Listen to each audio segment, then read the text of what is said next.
picture that you framed and put on What your they say, wall, fire in the hole. the coloring doesn't look too bad.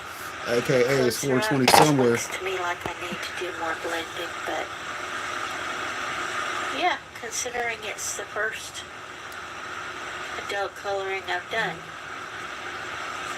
at least it's a good start.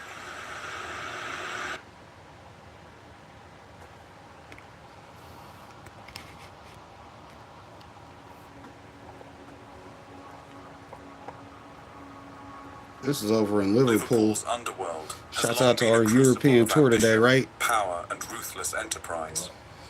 As a major port city, it has served as a gateway for illicit goods and a breeding ground for formidable criminal empires.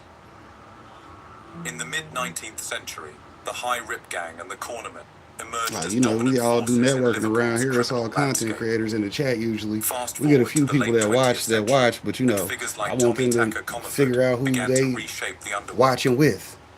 In the 1990s, Curtis "Cocky" Warren ascended to power, becoming one of Europe's most prolific drug lords.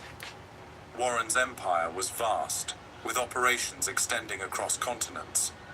His audacity and business acumen earned him a spot on the Sunday Times Rich List, a rare feat for someone from the criminal underworld.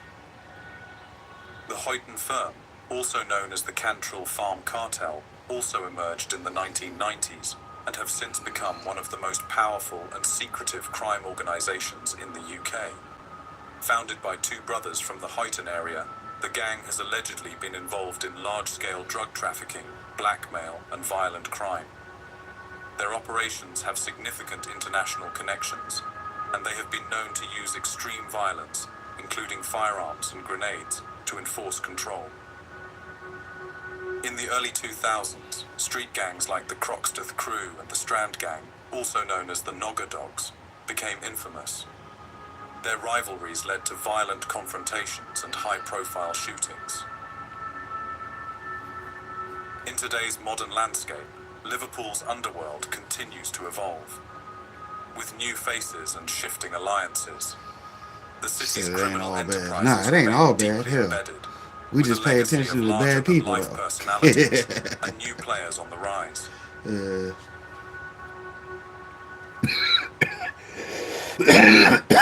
Anthony Duffy, a 33-year-old from Kirkby, Liverpool, was deeply entrenched in the city's criminal underworld.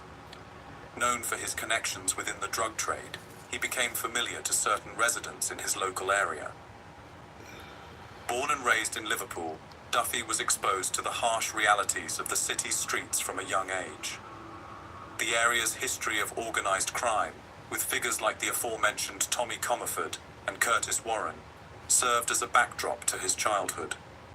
Duffy's early involvement in petty crimes quickly escalated as he sought to make a name for himself.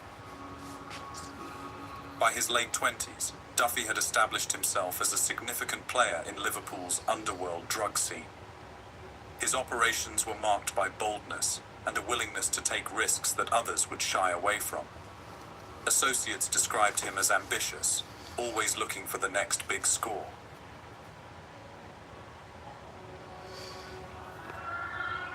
The big homie came through. What's Duffy's crack-a-lackin'? was the Good to result see of you. Hopefully you're escalating doing tensions good. within Liverpool's Y'all know he was dangerous live gang on scene. all of his YouTube channels Before the probably because fatal bro night, been his active. circle was Go check him already out. under strain. Cooking with Love and More, Duffy's Guns, cousin Music faced and More, significant pressure and from figures in the local any of the other underworld. 5 he got. You know, he This got some raised the undercover stakes for buckets him too. and those close to him. The cousin's involvement hinted at the wider network of coercions typical of gangland deals. These threats nudged Duffy toward making a desperate move. Seeking to protect his family, Duffy plotted to rob a grow operation managed by Sean Walmsley and Christopher Kenny, two men deeply embedded in Liverpool's drug trade. The grow was a lucrative and highly guarded venture. Attempting to rob it meant crossing some of the city's most hardened gangsters. But the plan wasn't as secret as Duffy had hoped. Details leaked through trusted circles, suggesting that someone within his network tipped off Walmsley and Kenny. Suspicion spread, and what began as a high-stakes heist turned into a death sentence.